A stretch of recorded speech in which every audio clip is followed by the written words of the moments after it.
Hello বন্ধুরা, সবাই কেমন আছো? সবাই খুব ভালো আছো, আমিও খুব ভালো আছি। তো তোমাদেরকে আরও একটা নতুন ভিডিওতে তোমাদের সবাইকে স্বাগত। তোমাদের আগের বারে তোমাদেরকে দেখিয়েছিলাম মানিকতলা শ্যামাসুন্দরী মন্দির। তো তোমাদেরকে আজকে আমি দেখাতে চলেছি গড়িয়া অঞ্চলের একটি বিখ্যাত কালী মন্দির, যেটা আজকে পুনর্নির্মাণ হয়েছে। তো চলো সেই মন্দিরটা তোমাদেরকে দেখিয়ে দিই। সেটা হচ্ছে বাসনা কালী বাড়ি। তো সেই মন্দিরটা তোমাদেরকে আজকে ঘুরিয়ে দেখাবো, আর কীরকম মাকে লাগছে সেটা তোমাদেরকে দেখাবো। তো চলো ভিডিওটা শুরু করা যাক। এই মার্গশীর্ষ অমাবস্যায় মায়ের এই মন্দির উদযাপন হয়েছে, নতুন করে তৈরি করা হয়েছে। এই মায়ের মন্দির নিয়ে অসংখ্য অলৌকিক ঘটনা রয়েছে, যেগুলি আমরা এখন আপনাদের সাথে শেয়ার করব। এই ঘটনাটি হলো কয়েকশো বছর আগের। তখন কালীঘাট ছুঁয়ে আদিগঙ্গা বয়ে যেত গড়িয়ার কামডহরি দিয়ে সোনারপুর জয়নগর হয়ে গঙ্গা মিশত বিদ্যাধরীতে। গড়িয়া বাসনা কালীবাড়ির সামনে এখন গঙ্গা সে অংশ পুকুরে পরিণত হয়েছে, সেটি চাঁদনি ঘাট নামে এখন পরিচিত। বাণিজ্যে বেরিয়ে গঙ্গার এই ঘাটে নৌকো নোঙর করেছিলেন চাঁদ সওদাগর। এখন এসব গল্প কেউ করলে তা রূপকথার মতোই শোনায়। এখন সেসব গঙ্গা নীল সাদা গ্রিল বসানো পুকুরে পরিণত। তবে স্থানীয় বাসিন্দারা এখনও এটিকে আদিগঙ্গা বলেই মানেন। এখানে 170 বছরের ইতিহাস কাঁধে নিয়ে পুকুর পাড়ে আজও দাঁড়িয়ে বাসনা কালীবাড়ি। বোড়াল নির্বাসী স্বর্গীয় বসন্ত কুমার বন্দ্যোপাধ্যায় এই কালীবাড়ি স্থাপন করেছিলেন। তিনি পরিচিত ছিলেন বসন্ত ঠাকুর নামে। এখন এই পরিবারের পঞ্চম পুরুষ সোমনাথ বন্দ্যোপাধ্যায় পুজোর দায়িত্ব সামলাচ্ছেন। রাজ্যের মন্ত্রী তথা এলাকার বিধায়ক অরূপ বিশ্বাসের উদ্যোগে বাসনা কালীবাড়ি নতুনভাবে তৈরি করা হয়েছে। সোমনাথ বাবু বলেন, বাবার কাছে শুনেছি বসন্ত কুমারের স্বপ্নে এসেছিলেন মা কালী। বলেছিলেন, তুই এক্ষুনি বেনারসে যা, আমি তোর জন্য সেখানে অপেক্ষা করছি। আমাকে এই আদিগঙ্গার তীরে এনে প্রতিষ্ঠিত কর। আদেশ শুনে বসন্ত ঠাকুর বেনারস গেলেন। কোলে বসিয়ে নিয়ে এলেন কুচকুচে কালো কোষ্ঠী পাথরের কালী মূর্তি। বেনারসে যে শিল্পী এই কোষ্ঠী পাথরের কালী তৈরি করেছিলেন, তিনিও একই সঙ্গে স্বপ্নাদেশ পেয়েছিলেন। তারপর কালী মূর্তি তৈরি শুরু করেন। বসন্ত ঠাকুরের সঙ্গে তার সাক্ষাৎ কীভাবে হলো সে রহস্য অবশ্য এখনও অস্পষ্ট। ব্রাহ্মণ ছাড়া অন্য কারো কালীকে স্পর্শ করার নিয়ম নেই। হোগলা আর তালপাতা দিয়ে মন্দির তৈরি হয়েছিল। পরে পূর্ণ সিনেমা হলের মালিক পাকা মন্দির নির্মাণে সহযোগিতা করেছিলেন। ঠাকুরদা স্বর্গীয় রাজেন্দ্রনাথ পাল নৌকোয় করে ইট সুরকি নিয়ে আসতেন মন্দির সারানোর জন্য। আমার বাবা বিশ্বনাথ পালও নিয়মিত আর্থিক সাহায্য করতেন। বাসনা কালী কেন এই নামে পরিচিত?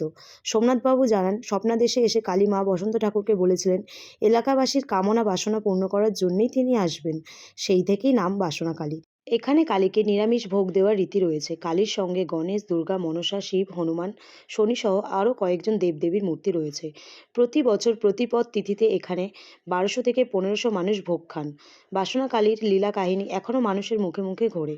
সোমনাথবাবু বলেন, বাবার কাছে শুনেছি একবার এক ব্যক্তি তালা ভেঙে মায়ের গয়না চুরি করতে ঢুকেছিলেন, কিন্তু সে মন্দির থেকে বের হতে পারেননি। বাবা সকালে মন্দির খুলতে গিয়ে চিৎকার করতেই সেই ব্যক্তি ভিতরের খিল খুলে বেরিয়ে আসে। তিনিই বাবাকে বলেছিলেন, আমি খিল খুলতে পারছিলাম না, শরীর দুর্বল হয়ে গিয়েছিল, সারা রাত এখানেই বসে কাটাই। এই চোরের প্রবল অনুশোচনা জাগে। পরে তাকে ছেড়ে দেওয়া হয়। এমন অনেক কথা ঘিরে রয়েছে গড়িয়ার বাসনা কালীবাড়িকে নিয়ে। এখনও সেগুলির টানেই মানুষ ভিড় জমান এই স্থানে।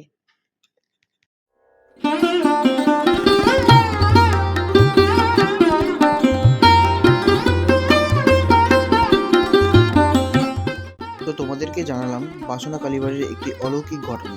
তো এবার তোমাদেরকে ঘুরিয়ে দেখানো যাক এই মন্দিরটি। কত সুন্দর কিন্তু লাইটের ব্যবস্থা করেছে, এবং সামনে কিন্তু মায়ের একদম মূর্তির সামনে কিন্তু একটা বিশাল বড় ঘন্টা রাখা হয়েছে, এবং একটু হচ্ছে এপারটায় খুব সুন্দর কিন্তু ঝাড়ের ব্যবস্থা করা হয়েছে।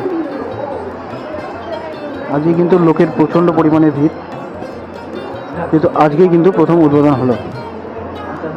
অপরূপ সুন্দর কিন্তু করেছে মন্দির। যারা তোমরা আগে এসছো তারা হয়তো এই মন্দিরটা দেখেছো, কিন্তু আজকে কিন্তু পুরোপুরি নতুন আদলে নতুনভাবে কিন্তু মায়ের মন্দির স্থাপন করা হলো। আর এখানটা দেখো কত সুন্দর করে একটি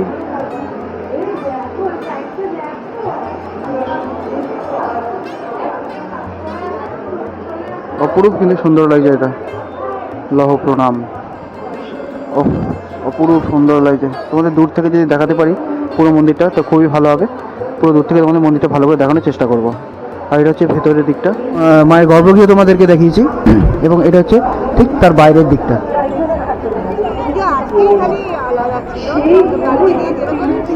আচ্ছা,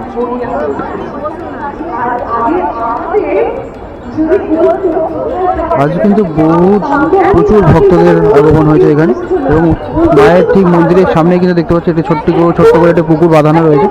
এটাও কিন্তু বহু পুরনো, এটাও কিন্তু একটি গঙ্গার একটি অংশ। রাস্তাটাকে কিন্তু পুরো সুন্দর করে পেন্টিং করা হয়েছে, রাস্তাটাকে পুরো সুন্দর লাগছে কিন্তু রাস্তাটা। তো চলো তো এবার তোমাদেরকে দেখাবো পুরো মন্দিরটা একটু দূর থেকে ভালো করে তোমাদেরকে দেখানো যাক। মন্দিরের ঠিক পেছনে কিন্তু দেখতে পাবে এখানে দুটো দোকান আছে, একটা যে মন্দিরের পুজো সামগ্রী সব পাওয়া যায় এবং তার পাশে কিন্তু মিষ্টি দোকান আছে। এখান থেকে তোমরা পুজো সামগ্রী বা মিষ্টি নিয়ে তোমরা কিন্তু সরাসরি মায়ের মন্দিরে প্রবেশ করতে পারবে। আর এইখানে যে লাইনটা দেখতে পাচ্ছ এটা কিন্তু পুরোপুরি একটা ভোগের লাইন। আজকে যেহেতু পুরো নির্মাণ হয়েছে, মন্দিরটা পুরোভাবে স্থাপিত হয়েছে, সেই জন্য কিন্তু আজকে ভোগ দেওয়া হচ্ছে। এবং পুজোর টাইমিং যেরকম ছিল সেরকমই কিন্তু আছে, কোনো টাইমিং কোনো কিছু চেঞ্জ হয়নি। দূর থেকে মন্দিরটা কিন্তু ঠিক এরকম লাগছে। তো তোমরা সবাই একটু কমেন্ট করে জানিও কেমন লাগছে মন্দিরটা। মায়ের যে স্থাপনা হয়েছে এই জায়গাটায়, এটা আমি কিছু বলতে চাই না কেমন হয়েছে, কিন্তু দেখে সত্যি অপরূপ সুন্দর লাগছে। তো তোমরা সবাই আছো এই মন্দিরটাতে একবার হলেও ভিজিট করে যাও। আর এর অ্যাড্রেসটা হচ্ছে গড়িয়া বাসনা কালীবাড়ি, এক নামে সবাই চেনে, গড়িয়া বাসনা কালীবাড়ি। খুব সুন্দর হয়েছে, তোমরা সবাই আসো, এসে মায়ের দর্শন করে যাও। তো চলো দেখা হচ্ছে নতুন কোনো ভিডিও নিয়ে তোমাদের সঙ্গে। সবাইকে আজকের জন্য এই পর্যন্তই, সবাইকে টাটা।